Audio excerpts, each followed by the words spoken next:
Halo, selamat pagi semuanya. Bertemu lagi di channel Belajar Bahasa bersama Ibu Raisya. Nah, sebelumnya kita sudah membahas mengenai pengertian teks eksplanasi. Hari ini kita akan membahas mengenai struktur dan kaidah kebahasaan teks eksplanasi. Sudah siap? Oke, mari kita belajar. Nah, sama seperti teks lainnya yang terdapat di dalam pembelajaran bahasa Indonesia, teks eksplanasi pun memiliki struktur dan kaidah kebahasaannya. Nah, selanjutnya, apakah Ananda tahu apa saja struktur teks eksplanasi? Mari kita pelajari.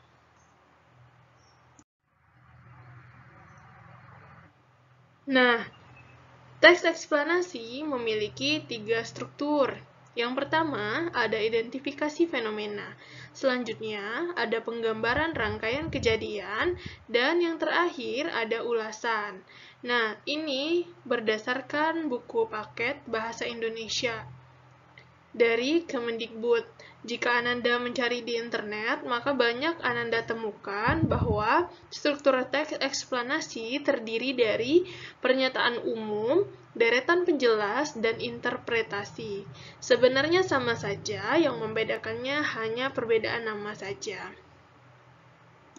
Mari kita bahas satu persatu. Yang pertama, ada identifikasi fenomena atau yang disebut juga dengan pernyataan umum. Nah, pada identifikasi fenomena ini, di sini akan diidentifikasi sesuatu yang akan diterangkan. Nah, misalnya kita akan menjelaskan hal-hal umum mengenai topik yang akan kita bahas. Contohnya seperti ini, di sini sudah ada topik mengenai gempa bumi. Nah, kita bisa mengisinya dengan definisi ataupun mungkin contoh di mana pernah terjadi gempa bumi. Seperti di sini, gempa bumi merupakan kejadian alam berbentuk gerakan bergelombang ataupun getaran pada kulit bumi yang dapat terjalin sebab pergerakan lempeng bumi ataupun letusan gunung berapi. Nah, seperti halnya di sini, kita bisa lihat bahwa ada definisi. Nah, definisi itu juga bagian dari identifikasi. Struktur yang kedua, ada penggambaran rangkaian kejadian atau yang sering disebut juga dengan deretan penjelas. Pada struktur ini, kita akan memerinci proses kejadian yang relevan dengan fenomena yang diterangkan sebagai jawaban atas pertanyaan bagaimana atau kenapa. Nah, jadi di sini ada dua jenis deretan penjelas yang akan kita jelaskan. Tentunya kita akan memilih sesuai dengan topik yang akan kita jelaskan. Nah, pada bagian kanan bawah, Ananda bisa melihat dua jenis tersebut. Yang pertama, ada rincian berpola bagaimana akan melahirkan uraian yang tersusun secara kronologis ataupun gradual, atau yang sering kita lihat dengan urutan waktu. Contohnya adalah proses terjadinya hujan atau proses terjadinya salju. Nah, pada topik tersebut kita akan melihat adanya penjelasan bagaimana proses terjadinya hujan dari awal sampai akhir. Dari awal air akan menguap, lalu akan jatuh kembali, turun ke bumi. Selanjutnya, yaitu rincian berpola mengapa akan melahirkan uraian yang tersusun secara kausalitas atau sebab akibat. Contohnya, seperti topik gempa tadi yang ada di sebelah kiri. Nah, di sini dijelaskan bahwa untuk gempa yang diakibatkan pergerakan lempeng bumi dikenal dengan gempa tektonik. Sebaliknya, gempa yang diakibatkan oleh letusan gunung berapi diucap gempa vulkanik. Nah, di sini dijelaskan rincian berpola mengapa. Karena di sini dijelaskan gempa tersebut apa sih akibatnya dan apa sih sebabnya dan apa akibatnya.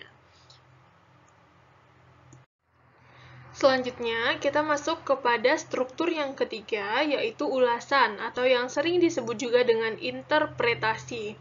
Nah, pada struktur ketiga ini, isinya berupa komentar atau penilaian tentang konsekuensi atas kejadian yang dipaparkan sebelumnya.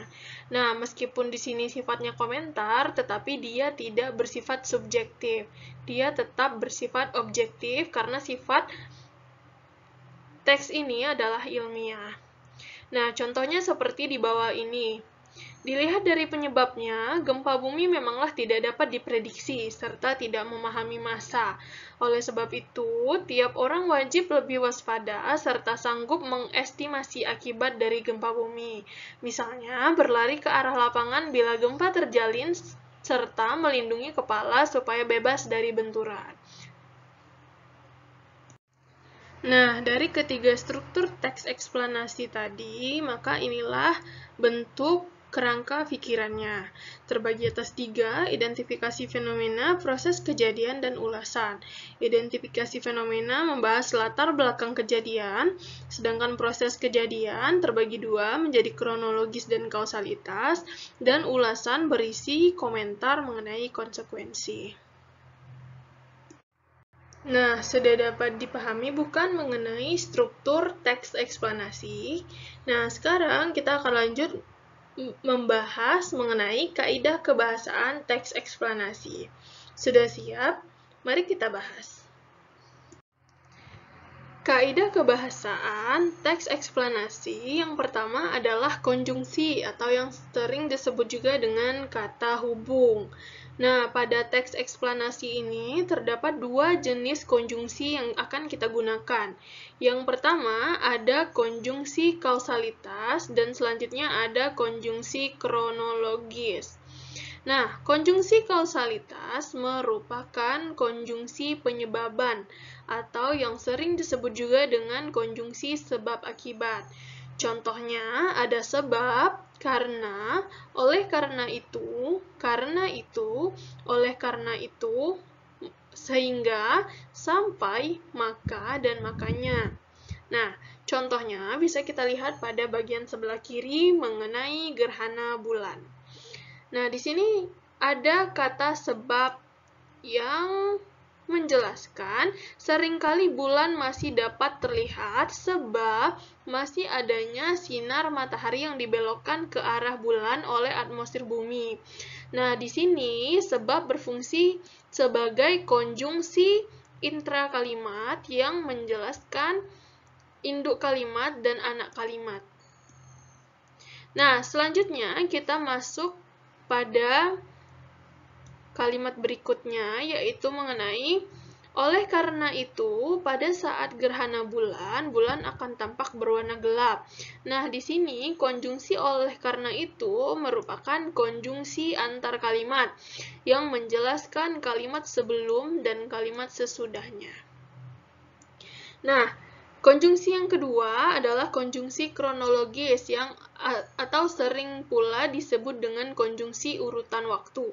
Contohnya, kemudian, lalu, setelah itu, pada akhirnya. Nah, bisa kita lihat pada bagian sebelah kiri, pada kotak berwarna ungu, di sini ada konjungsi kronologis pada awalnya, cahaya matahari akan melewati tetes air hujan. Kemudian, dibelokkan atau dibiaskan ke tengah tetes air hujan. Setelah itu, cahaya putihnya berubah menjadi warna-warna spektrum. Sudah jelas bukan mengenai konjungsi? Kaidah kebahasaan teks eksplanasi yang kedua adalah kata ganti. Nah, kata ganti yang digunakan berupa kata ganti benda, baik konkret maupun abstrak. Nah, akan Ibu jelaskan dulu satu persatu. Kata benda konkret adalah kata yang menyatakan nama dari benda-benda, di mana benda yang dimaksudkan adalah benda yang dapat ditangkap oleh panca indera. Nah, kata benda konkret dapat berupa nama diri, nama zat, dan lain sebagainya. Misalnya berupa mobil, orang, binatang, rumah, buku, dan kertas. Intinya kalau konkret bisa ditangkap oleh indera ya. Nah, selanjutnya ada kata benda abstrak. Kata benda abstrak adalah kata yang menyatakan nama dari sebuah benda, namun benda yang dimaksudkan tersebut merupakan benda yang tak kasat mata atau tidak dapat ditangkap oleh panca indera seperti nama keadaan, nama pekerjaan, nama sifat, nama ukuran, dan lain sebagainya. Misalnya ada keyakinan, keuntungan, kekayaan, seperti itu ya. Nah, Seperti kata di sini, mungkin kita akan temukan sesuai topik, mungkin ada demonstrasi, banjir, gerhana, embrio, kesenian daerah, dan lain sebagainya. Nah, kita bisa lihat contohnya pada bagian teks sebelah kanan seperti ini. Nah, salah satu budaya yang lumayan unik serta jadi energi tarik wisatawan mancanegara di Bali merupakan ngaben. Nah, di sini Ibu berikan warna hijau pada kata budaya yang termasuk ke dalam kata ganti benda abstrak. Kenapa dia abstrak? Karena budaya ini di sini tidak dijelaskan ya budayanya budaya apa, sehingga dia masih tidak dapat dicitrakan dengan indera seperti itu. Jadi dia termasuk abstrak. Nah, di sini juga ada kata ganti wisatawan. Nah, di sini ia termasuk ke dalam kata ganti benda konkret. Nah, di sini kenapa dia konkret? Karena wisatawan bisa kita lihat seperti itu. Nah, pada kalimat yang kedua, di sini juga ada kata tradisi.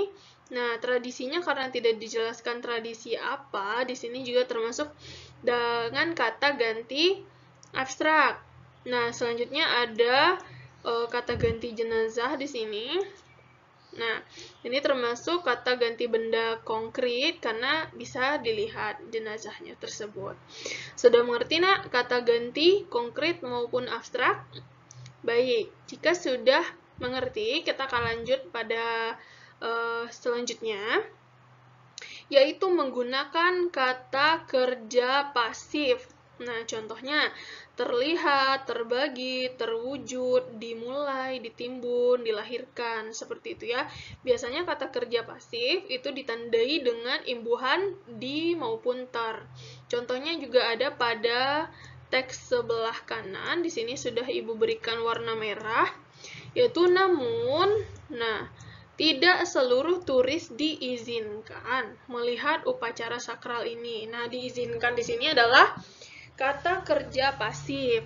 Nah, selanjutnya juga ada walaupun diadakan seolah-olah meriah. Nah, di sini kata diadakannya juga termasuk kata kerja pasif. Sudah jelas, Nak? Selanjutnya, kita masuk dalam kaidah kebahasaan yang ketiga, yaitu kata teknis. Nah, kata teknis ini digunakan istilah sesuai dengan bidang yang dibahas. Jika topik mengenai kesenian daerah, maka akan digunakan pula istilah budaya. Nah, jika topik masalahnya mengenai kenaikan BBM, maka akan digunakan istilah ekonomi.